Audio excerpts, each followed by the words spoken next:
Okay, thank you very much, John. And it's always great to hear about all the great things we're doing. As John said, my name is Mike Wilson. I'm the Associate Director for Integrative Sciences here in the Center for Green Chemistry. And I have the honor of introducing our opening keynote speaker, our longtime friend and colleague, Debbie Raphael, who was appointed last year by Governor Brown as Director of California EPA's Department of Toxic Substances Control, and was unanimously confirmed in that position last month by the Senate Rules Committee. We're happy to hear, under Committee Chair and Senate Pro Tem Darrell Steinberg.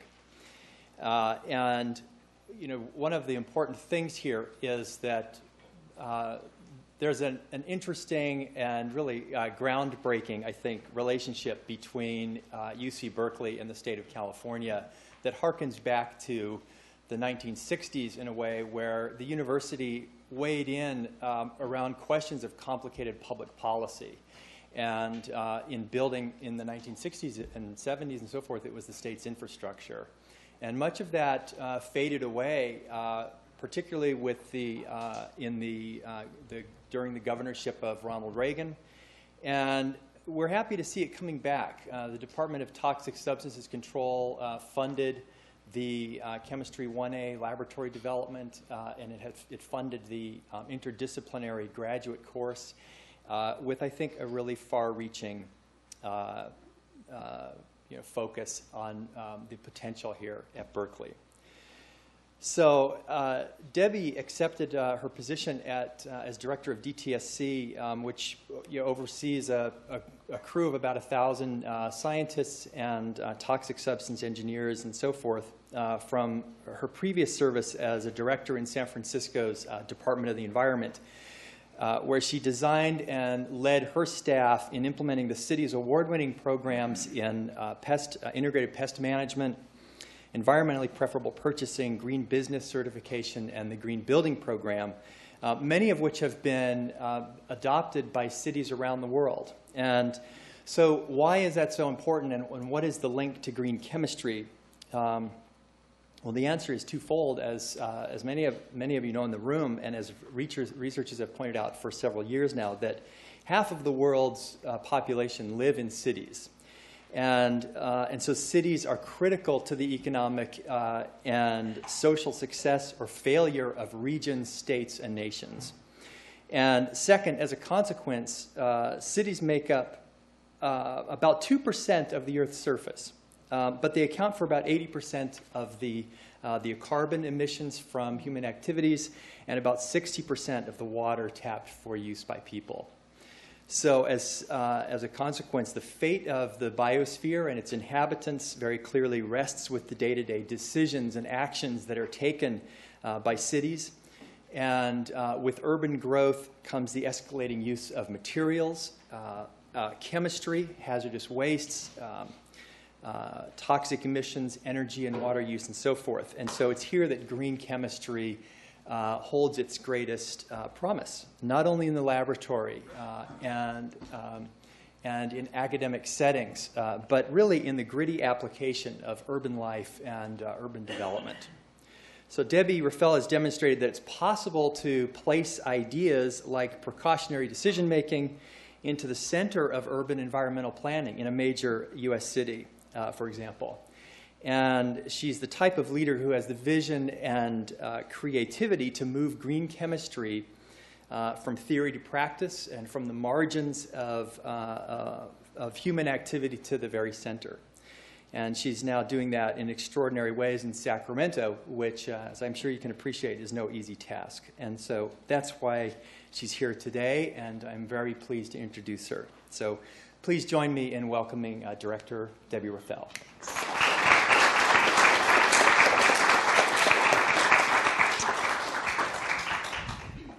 Good morning, everyone. What an honor for me to be here today. And when I think about last year's conference and the person who opened the morning and who ended the afternoon, those are the shoulders of giants. And so I'm very grateful to be here and see So many friendly and welcoming faces. I don't always see that in Sacramento, so it's nice to be here, truly. So I've got about 40-ish minutes of slides this morning, and what I hope to accomplish, because you already know what we're all here to do, is give you a sense of how I see sort of the origins of why California state government took on this mantle of green chemistry, and a bit of an update on how we're translating those ideas and those concerns into practice. And I want to start with one of my favorite phrases that I heard in a conference many years ago now from a logger from Libby, Montana. And it was kind of a surprising person to have as a keynote at an environmental conference. But after I heard him, I understood why. And this is how he started his talk. He said, "People will follow those who lead. If you don't have a vision, all you have is a fight. If you don't have a vision, all you have is a fight." And I would say that in the realm of political grappling, we are pretty good at the fight. If you look at the single chemical ban bills, if you look at the arguments of is this safe, is it not safe, does dose matter, you're only being exposed a little bit, why are you making a big deal? Huge fight. And what we really need to get us out of this is a vision. And as I listened to Dr. Arnold this morning introduce what's going on at UC Berkeley and the amazing strides that are going on, I can't tell you how heartened I am, because clearly that vision is encompassed by the idea of green chemistry and is put into place by all those steps that he outlined. So I think everyone in the room here understands and shares that common vision. And now what we need to figure out are what are those steps that we need to take to realize it. And after hearing those opening remarks, I know we're on the way to that vision. And I know that the fight will ease as we go, because this vision's going to gain momentum, already has. If you just look at I took freshman chemistry here. What's the name of the big lecture hall where 800 people? Pimentel, it's called. Now it's called, yeah, when I was here it wasn't called. It was, yeah.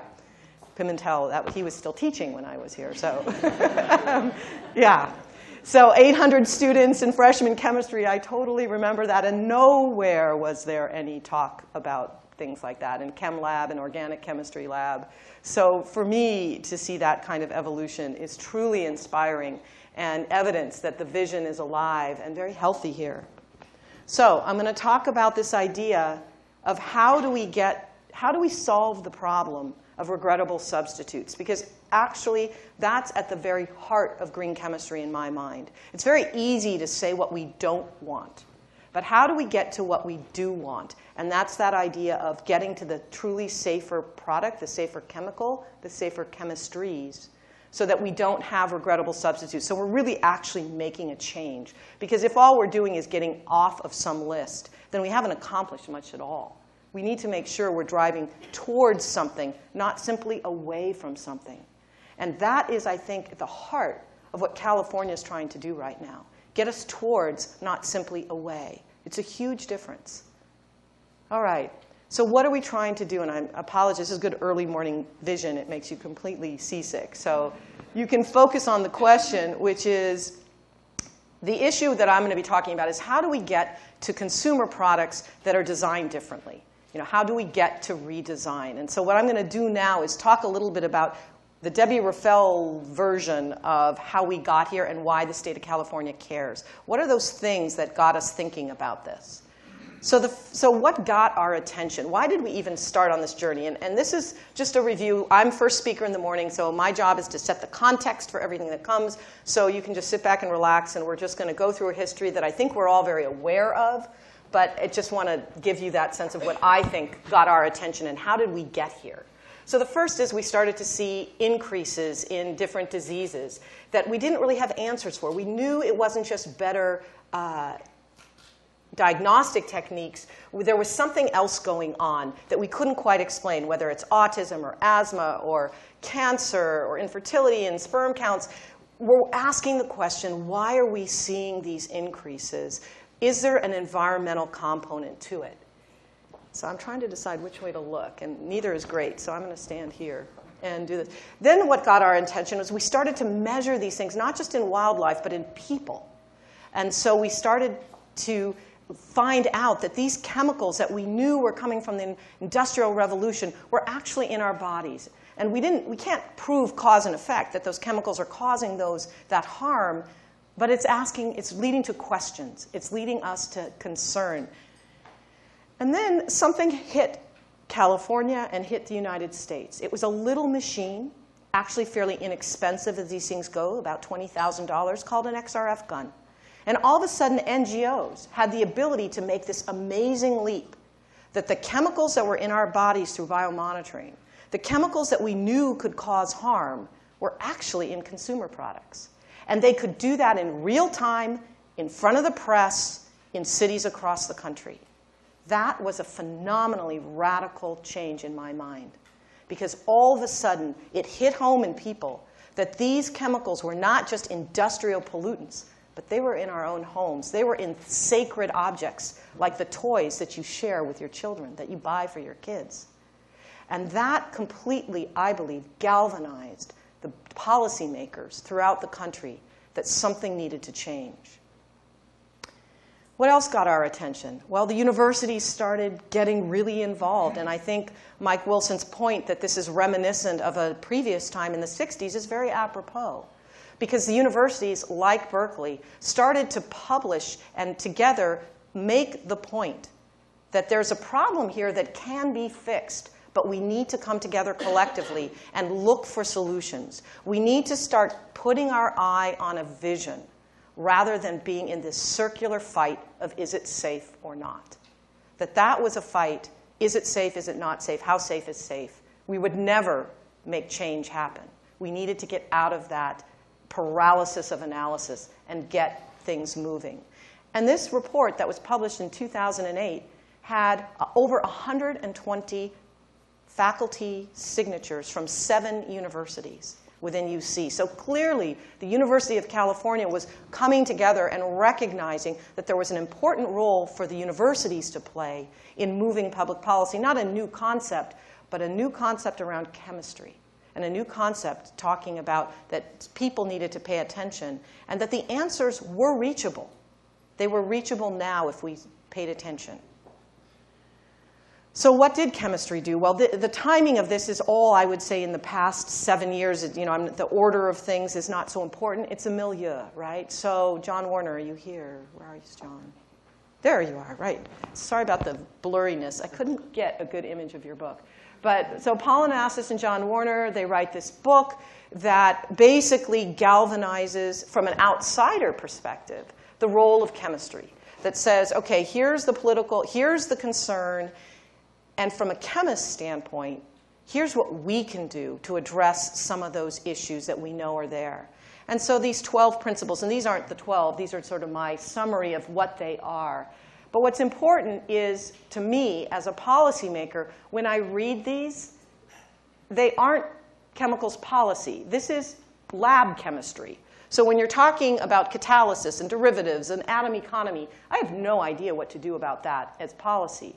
The focus of this was, in my mind, was to say to everyone, you have a role. The world is run by those who show up, and it's time for chemists to show up.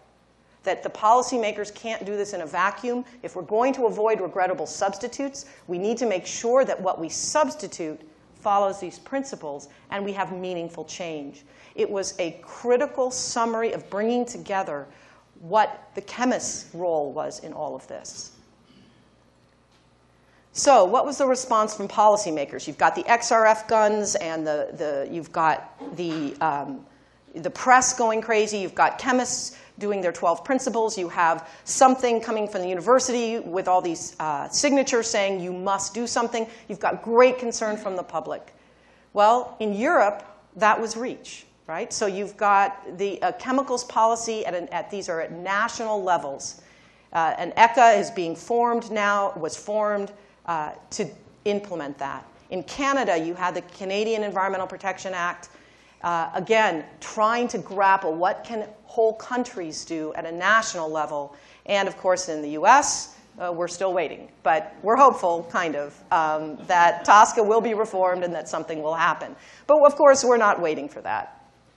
So what was the effect on California policymakers? Well, they really weren't quite sure what to do, because it seemed like everyone was telling them, this is a national issue. You shouldn't be doing this on a state-by-state level. That's going to drive everyone crazy. It's got to be fixed. Look at REACH. Look at Canada. That's the proper place.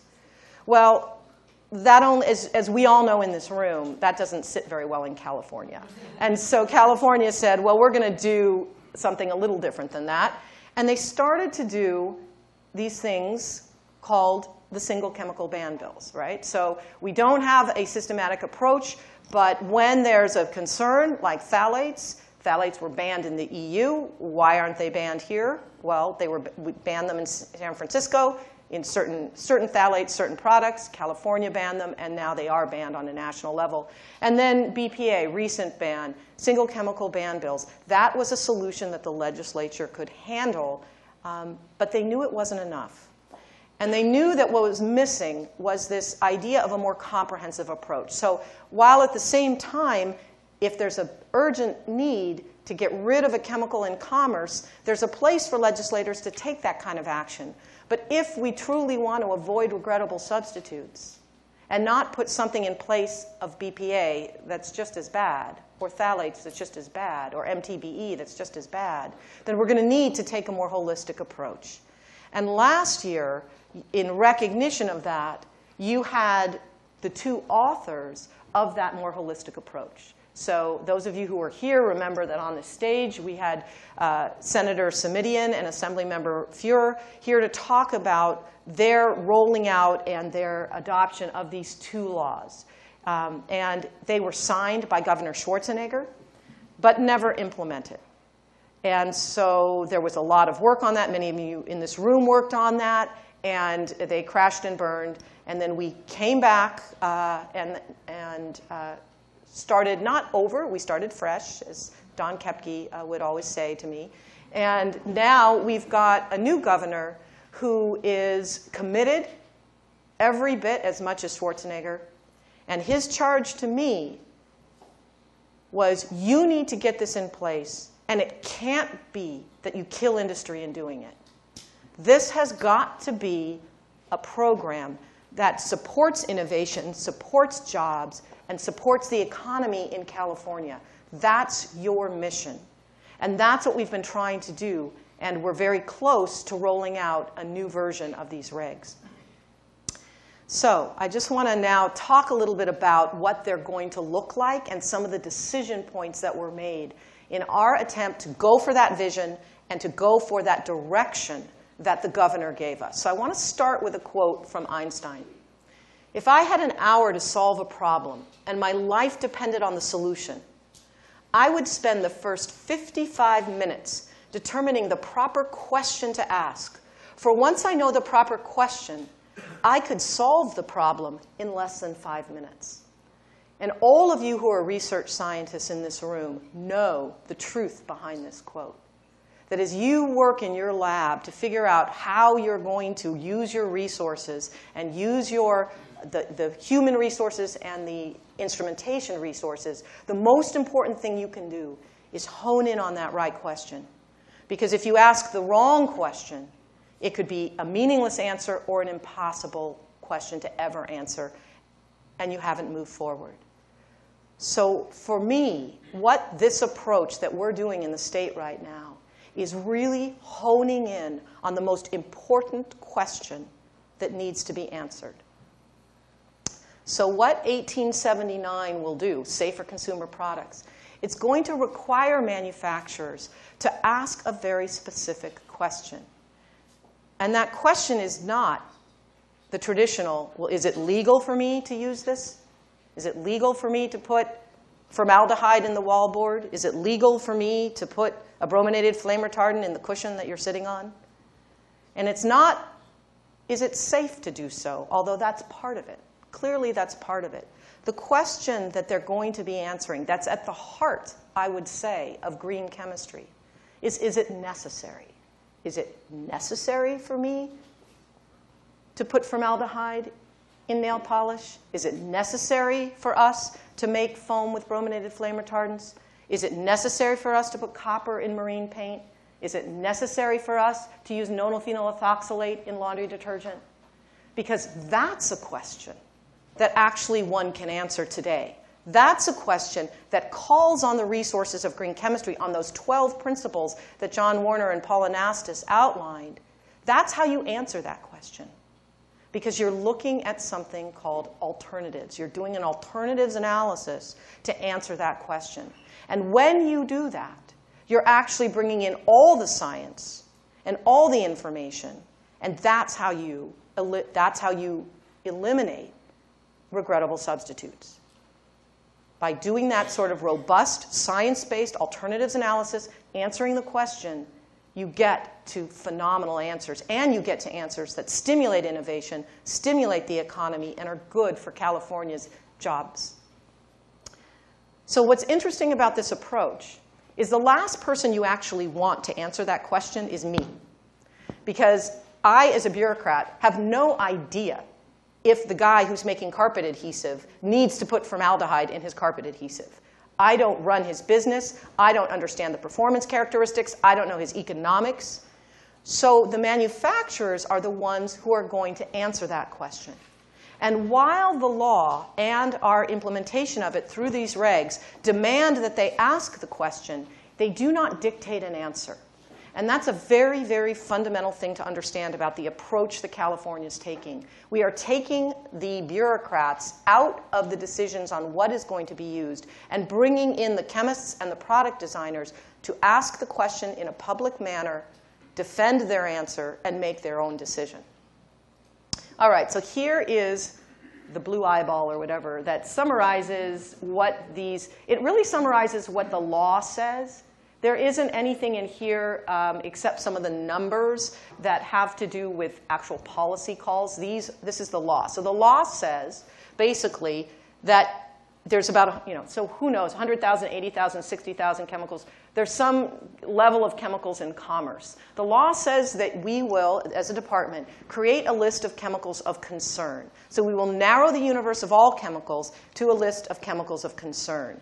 Now, so what we have decided to do is make that list from a list of lists. Because rather than reinvent the wheel, we're looking all around the world and what have people done to designate chemicals of concern.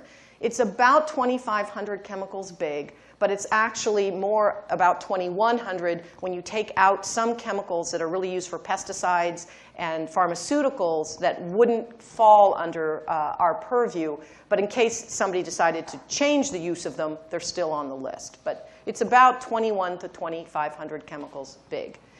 We're going to take that universe of chemicals of concern and then say, so that's the hazard assessment. Then we're going to look at exposure potential. Where are they being used? How are they being used? And is there a likelihood, a good likelihood, that somebody is getting exposed to them, they're getting out into the environment, or they're getting into human beings? And of that, we will narrow it down to what we call product chemical combinations. And this is why. It is not scientifically possible or practical to answer the question, is formaldehyde necessary? Is formaldehyde necessary? Is lead necessary? Well, it depends in what, right? I mean, there are some times when, yeah, it is necessary, and sometimes when it's not, there are safer alternatives. But you can answer the question, is formaldehyde in carpet adhesive necessary? Is lead in lipstick necessary? That is a question that you can answer with alternatives analyses. And so what we are doing is we're narrowing it down to product chemical combinations. Now, we're doing this with existing resources, and it hasn't been done on a scale like this. So we're going to start small. That's a policy call. We're going to do maybe 2 to 5 chemical product combinations as we start. And those are those little red circles under the magnifying glass. So we're going to identify 2 to 5 chemical product combinations. And those people who make those product chemical combinations will then have to answer the question, is it necessary? Can I find a safer alternative? They will be doing the alternatives analyses. And based on what they answer, we will regulate them accordingly. So that's the big scope. I'm going to go now just a little bit through each step and talk about some of the why we chose this method. All right, so the chemicals of concern list. Those are the hazards. So what we do is we look at lists of lists. We have criteria for which lists we're going to select.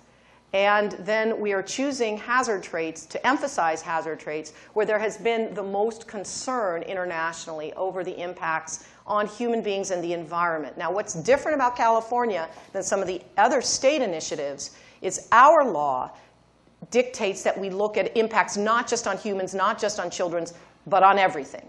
So what you'll see on our list of chemicals of concern is we're going to use lists of air quality and water quality as well, because those are part of our mandate that's different. And so those, together, there's about 300, 400 chemicals on there that you won't see on other people's lists across the country because their laws are focusing in them in different ways. So of the 2,100 chemicals that we actively will be considering our chemicals of concern, those are the hazard traits. We're also using the resources that we have, particularly in California, of biomonitoring. That's an indication of exposure potential. So when there's a hazard trait and a biomonitoring data together, then it gets on our list as well. So that's just an example. That's sort of a visual of the kinds of hazard traits that will be on this first list. There's a process for adding to the list. There's a process for taking things off the list. But the first list out the gate will be a combination of these kinds of factors. All right, so why did we choose this policy approach? Well, it was based in large part on the work of UC. Those reports that came out talked about the need, the information gap, the data gap, the technology gap. And it talked about the need to send signals to the marketplace, that the market system is broken when you don't have a set of laws and regs that is guiding designers to make proactive decisions. And clearly what we want to do here is send a signal to the marketplace that there are this list of chemicals of concern. Now, I doubt any of those will be a surprise to any manufacturer because they're from lists of lists. But we're bringing them together in one place so that there is a California list of chemicals of concern that can be more readily accessible and focus the energy of research and design people on that universe. So that's our signal. We needed it to be flexible for the long haul. If we just chose 100 chemicals that we knew now were a problem, then we're going to have to be adding all the time to that list, and we're going to have a very narrow capacity to focus what are those products that are most problematic to our water division, to our air division, as well as to the more human-focused. So this gives us flexibility to jump at the things that science is telling us we need to pay attention to. And really importantly, a bigger list deters regrettable substitutes. If all we had was 100 chemicals or 400 chemicals, like a Prop 65 list is about 800 chemicals, what you see, it's a very natural response. Let's get off the list. We're just going to reformulate, and our success is being off the list. Well, the problem with that is you may be off the list because you're not a carcinogen, but you've introduced a neurotoxicant. Or you've introduced an incredible water quality toxicant that is sensitive to California water bodies. So having a broader list means that you're going to know that if you substitute into something that's still on that list, you're going to be regulated as well. You can still do that, but there's a consequence to doing that. And what was interesting is we looked around and said, well, this list concept, we know Procter & Gamble has a list. We know HP has their list. We know that companies all over have lists. The Auto Alliance has a list of chemicals of concern. And those lists are about this scale. So the Auto Alliance has a list of about 2,700 chemicals of concern that they share. It doesn't mean they don't use them, but it's their heads up to their manufacturing and their supply chain that those are the chemicals that internationally are being looked at. You need to just have those on your radar screen. So our 2,100 is very much within that scale that industry itself is using. So those are some of the, there's other reasons we're doing it this way, but those are some of the key thought processes behind having a list of this size rather than focusing on 5 chemicals or 100 chemicals. All right, so we've got our list of chemicals of concern. Now we've got to focus which products are we going to choose. So, and we're calling those priority products. And the way we're going to take a look and do that kind of focusing is on exposure. What are the products that are actually getting their constituents out, releases into the environment, into humans? And the way we do that is by looking at how they're used, where they're being used, how much they're being used. And part of the problem with this piece of the puzzle is there's a lot less understood about releases and exposure than there is on hazard. And so sometimes we have to use proxies. And they're fairly logical proxies. If the product is designed to be put straight on your skin, then chances are there's a pretty big exposure pathway. If the chemical is used inside a car, buried within the engine, probably the exposure pathway is not very great, unless the exposure pathway is at the end of life. So for example, a fluorescent light bulb, right? I'm not so worried about the mercury in that in use, but at the end of life, we might be more worried about it. And this law specifically calls out end of life as one of the exposure pathways that can be looked at. So those are some of the criteria and boundary conditions that we will be using to narrow that list of chemicals of concern that are present in products to select the 2 to 5 each year or each 3 years that we will be looking at. All right, so now we've got our red dots. We've identified formaldehyde and carpet adhesive. That's my one I use all the time. So just because it's an easy one to talk about. We know formaldehyde is a problem from our hazard traits. We know it off-gases into the room. We know people are exposed to it. So is it necessary? And we also know, frankly, that there are non-formaldehyde carpet adhesives. So maybe that's a good one to choose. If 80% of the market has already switched, why are those 20% still using it? Maybe because it's cheaper, I don't know, maybe they just don't want to change. So there's many reasons that we might choose which of those 2 to 5 we choose first. But that's just an example of the thinking that we'll be using. All right, so how do they answer the question, is it necessary? And so first you have to ask, well, who has to answer that question? Who has to answer? Any manufacturer who makes carpet adhesive? Any manufacturer that has any formaldehyde in it? And this is where we get to these idea of thresholds. We're taking out the word de minimis, and we're using it an alternatives analysis threshold. And what we're doing here, and this is a little wonky, but I'm just going to, obviously you guys have no problem with that. So our thresholds are basically what we have done that's a little different than traditional de minimis thresholds is we've decided to divide the thresholds based on hazard trait. So typically, a de minimis threshold, as everyone here knows, is a convenience. It's a convenience. That's what REACH uses. This 0.1% is 0.099% safer than 0.1%? No, but it's just that you needed some level of convenience, and so 0.1% is traditionally what people use. But they use it for different reasons. In our case, this threshold is simply, do you have to do an alternatives analysis or not? And if there is less than 0.01% of 9 hazard traits of certain carcinogens, reproductive toxins, that's our threshold for doing an AA. And other hazard traits would have a greater one. But what's also important is that we've built in flexibility to change this threshold level. So there's a problem with recycled content. Sometimes if you have recycled content, you're going to up your chemical of concern because it's coming from past use. So we're trying to design this in a flexible way so that we can help the marketplace to change without getting in the way of innovation. So again, this is some of the thinking that we're trying to do to be meaningful in the sense that we're pushing the boundary and asking manufacturers, requiring manufacturers to ask the question, is it necessary? At the same time, acknowledging that manufacturing processes across all these different product categories are going to be incredibly variable. And we're going to need a system that gives us flexibility so it makes sense. All right, so how do they answer it? They answer it with this alternatives analysis. And here's the part that gives me personally the most heartburn. The way the law was written, in order to answer, is it necessary, they had to look at these 13 criteria in order to answer. We call them lovingly the A through M criteria. And this is what they are. They're things, everything from useful life to water conservation to air emissions to transportation and energy inputs, energy efficiency, greenhouse gas, end-of-life disposal, and then you get to K and L, which are the ones that most people think about when they think about alternatives analyses. So if you look at design for the environment maybe chooses 2 to 4 of these when they do their alternatives analysis work. We're going to have to do all 13.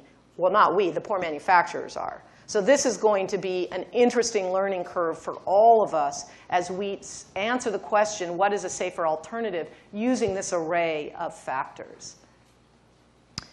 All right, so how do we know that what we get back is any good?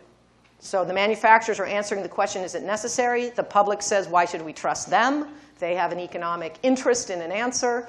How do we know it's any good? So this was our decision points that we made that we will be auditing. DTSC staff itself will be auditing. That's part of the reason we're only doing 2 to 4 to 5 max products, because we can't handle so many AAs coming back at once. So we're going to keep it small so we can do auditing. We're also going to create a certified assessor program. And I bring that up because I want you in the room to understand our thinking and to think about what is the role of the university here. So what we're doing is we're looking at an example like LEED. So LEED for green buildings. The US Green Building Council does not as itself say whether a building is built green or not. They audit paperwork. There's an army of certified LEED professionals, LEED accredited professionals that have met the criteria that the US Green Building Council designed. They have taken coursework, become certified. They work either with an architectural firm or with clients to build a building according to those criteria, and they submit paperwork for audit. So that's a little bit the thinking that we're used of here, that there would be an army, we hope, of people who can do alternatives analyses. And frankly, I hope I'm looking at them in the room right now, because we're going to need some help on this. And those are the people who would understand how to work with companies to answer the question, is it necessary? And because we know this doesn't exist yet, the first batch of people who do AAs will not be using certified assessors. We've built in some time to bring this concept to fruition, and we're going to need the help of universities in order to do it. But we believe that this is an incredibly important piece of this whole effort. And finally, there will be publicly available information, but because of trade secret concerns, it's going to be redacted. And so this piece we're working on, and we're working with some of the people in the room right now, on how do we make this robust? How do we honor the trade secret rights of the companies and honor the right to know of the public? And that's a difficult tension that we're working through right now.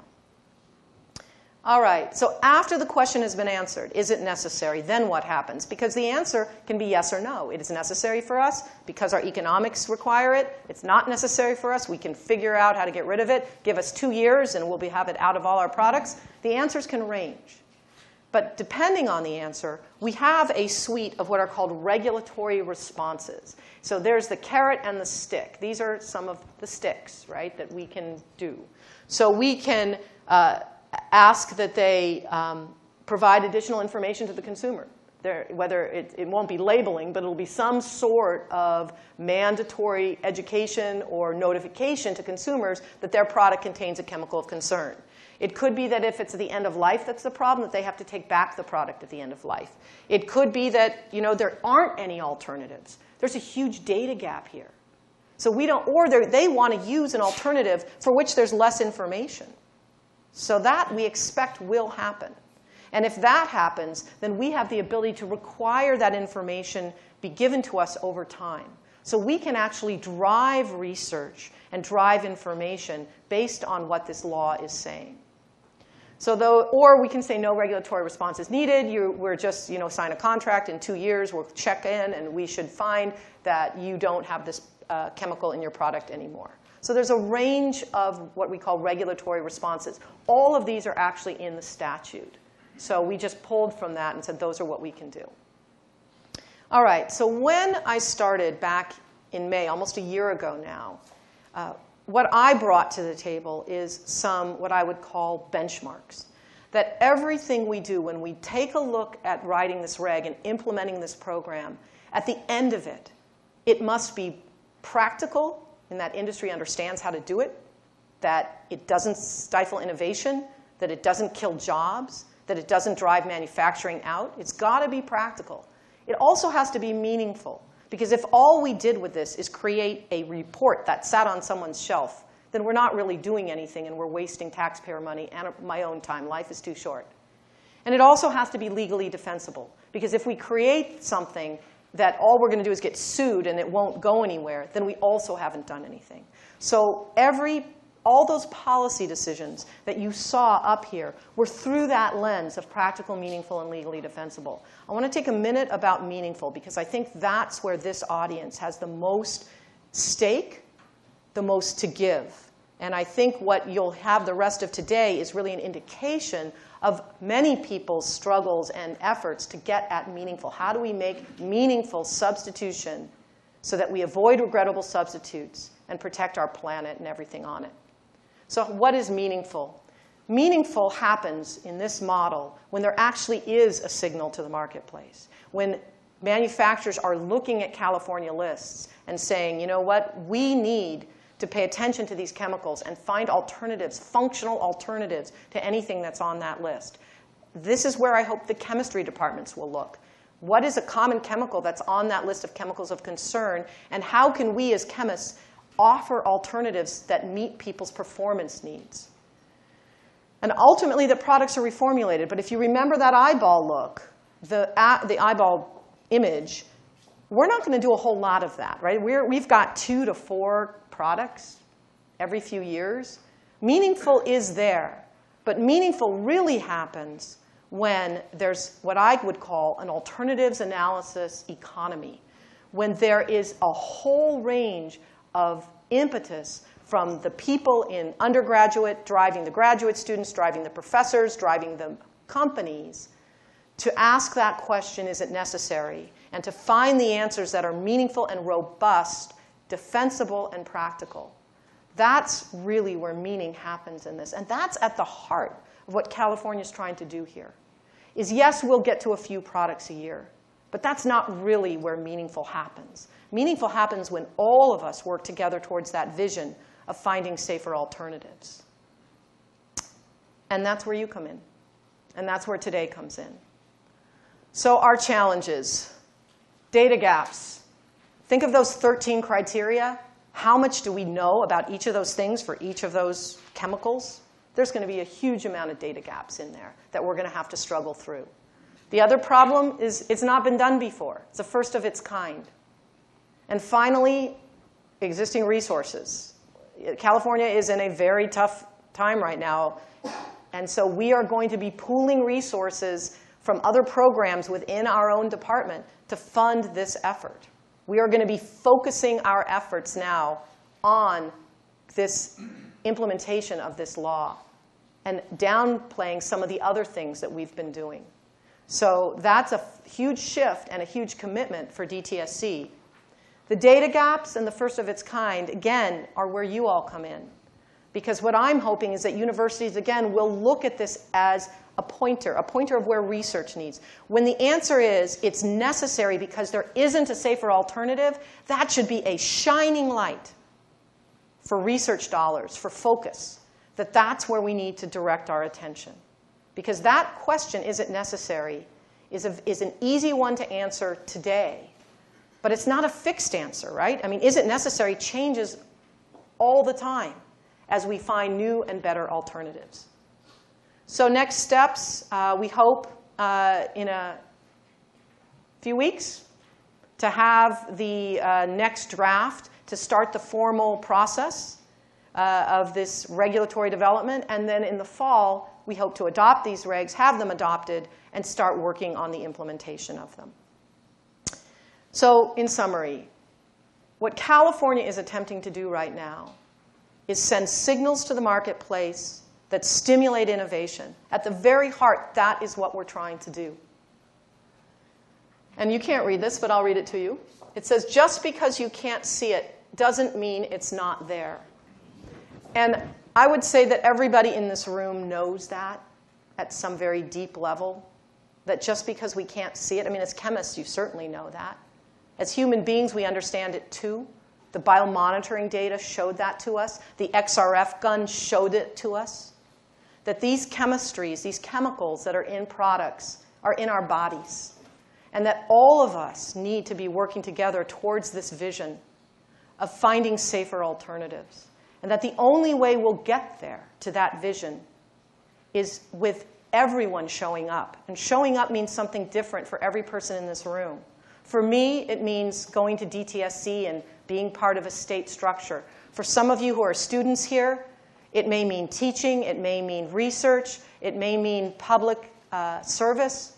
There's lots of different ways. And for the professors in the room, I hope what showing up means is, as Dr. Arnold showed, is really focusing the energy of this institution on answering the question, is it necessary? Using the best science, the best data, to get robust answers that are defensible and meaningful and useful to society. Because only if all of us do that will we reach that vision. So thank you very much.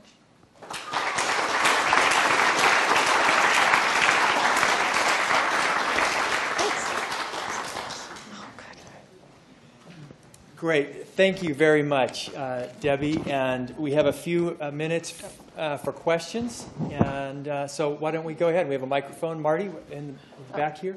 Or, yeah. Go ahead. Thank you, Deb. I noticed that you put under quality assurance the CBI redaction question, not under challenges. And I think that's going to be a fourth major challenge. How are you thinking about CBI and public right to know? You know, there's a lot of tension there. Yeah, and just for everybody's benefit, could you identify yourself so that people, only because there's such an amazing diversity of voices in this room, I think it's great for people to start to know who's here. Allison Carlson, Forsythia Foundation.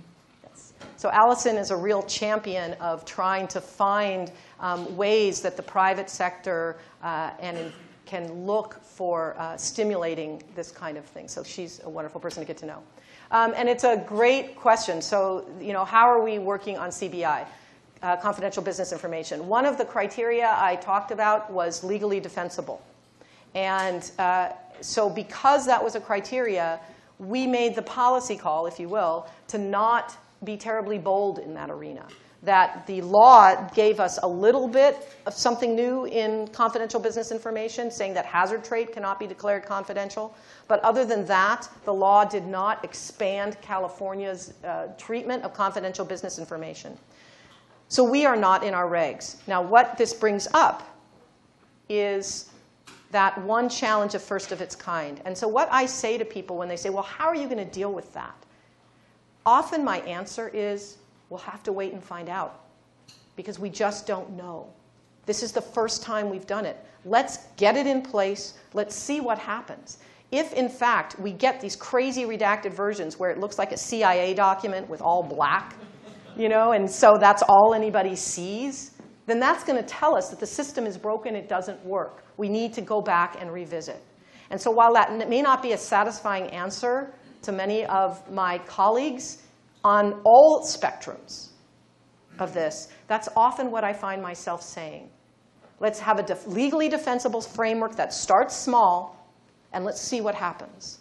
So that's actually a very good point, that it could be absolutely under challenges. It's a great point. Do you want to? And he's coming behind you. Very good presentation. I was wondering on the certification, from my years in working in the industry and automotive, that approach industry seems to like, and they use in the ISO certifications, if you know anything about that, self-qualifying suppliers or whatever in industry has improved quality, and that seems to be working very well. And I didn't know if you have followed that. The LEEDS program is good, but I think industries that you're working with, the ISO, QS 9000, things like that, have you tried to mimic that? Can you identify yourself to everyone, too? I'm just a dumb old engineer. A dumb old engineer. We need all those engineers. But I was just wondering, that approach, Yeah. I mean, I liked your approach. In industry, usually, you know, like you said, they're just going to try to produce, take that product out and find something quickly. And usually these outside, certification organizations, they're fair. I mean, they're very fair and honest, and if you know what I'm talking about. Yeah, no, and so that's a great point. I don't know enough about that particular I know of it, but not enough. And we're going to be looking at all those models. LEED is one that's closest because of my past life I know best, but that's a very good point. Now, this idea of self-certifying, I mean, you need to have a body like ISO to set the standard. And so we're going to be looking, who is going to be that body for us for this? I don't know the answer to that yet. But we're going to be asking and looking around very shortly. So if people in this room have ideas for who should be that body, let me know.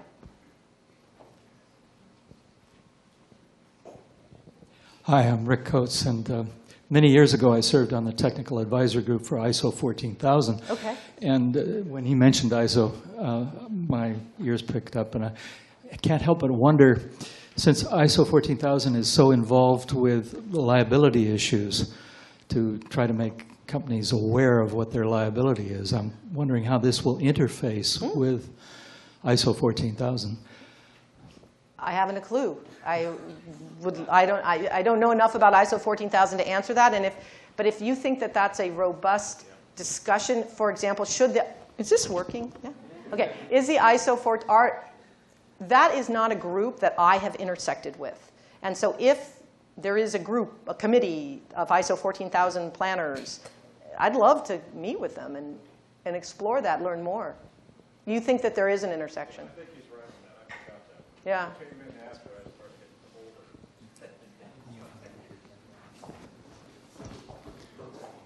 older. Hi, Debbie. Hi. Randy Fishback, Dow Chemical. We know each other, obviously. We do.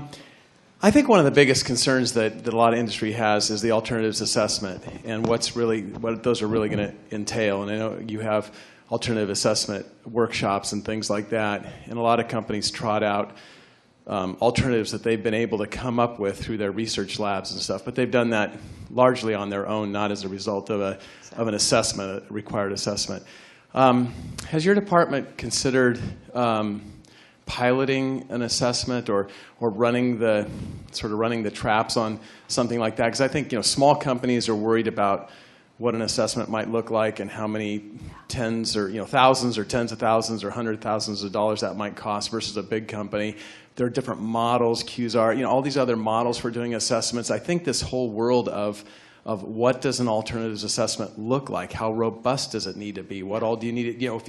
If you make a plastic water bottle, does your alternatives assessment include other plastic water bottles, or does it include glass and metal, or does it include conveying your water completely a different way? So can you talk a little bit more about sort of the mystery of alternatives assessment? Yeah, the mystery. It's a great way of putting it. So there's a lot of levels to that answer, to the answer to that question, Randy. And so at one level, just a super structural level, the answer that comes out is up to the manufacturer. So the way the regs are written now, we're going to be creating guidance documents on what an AA is going to need to look like. Every time we select a product chemical, but an AA would be very different for a water bottle, perhaps, with that use, to a formaldehyde carpet adhesive, to a light bulb, right? They're really different kinds of questions. There's safety concerns that come into play, and there's all sorts of difference in performances. So with each chemical product combination that we nominate, before it gets finalized, when it is finalized, it will have with it a set of conditions for the AA, for what the threshold level will be, and for timelines. So we understand that because that every product is so different, that we're not going to be able to do a one-size-fits-all. So part of the answer to that question is there won't be a one-size-fits-all. And in that example that you gave, which is a really good one, where you can think about things as straight substitutes Or you can think of them as major redesigns, where you're going to go to metal instead of plastic for a SIG water container versus a plastic one. Because there are those 13 criteria, if you decide to do that, you're going to have to really do almost an LCA on metal versus plastic. And because those criteria ask you to look at the origins of the materials themselves. So we would not necessarily require you to go look at metal versus plastic, but what we will do is our intent is to, let's say we nominate formaldehyde and carpet adhesive. We will say to the world when we nominate, if anyone out there knows good alternatives that they believe are functional to formaldehyde in that particular use, let us know. We will then post those alternatives on a website.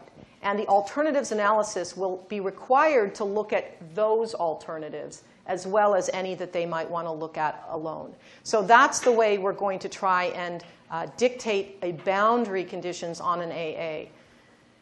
In terms, and in terms of resource needs, which is a really important one, can the small guy do this? Procter & Gamble, they've been doing this. They know how to do it. Dow Chemical can help. They have their data on alternatives. They're not an end man. Well, I don't know if you'd ever have to. You might have to do one.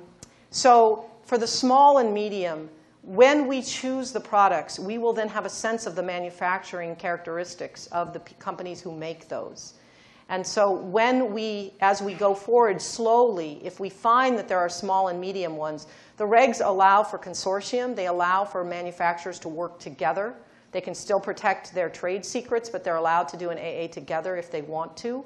And we're also looking at bringing resources in. And so we have an MOU with the Environmental Protection Agency so that their scientists will help with this. There's a real interest on national level at what we're doing, because the EPA is very interested in alternatives analyses, very, very interested in this. And they see this as a testing ground. So as we move forward, we will be working to try and address those concerns.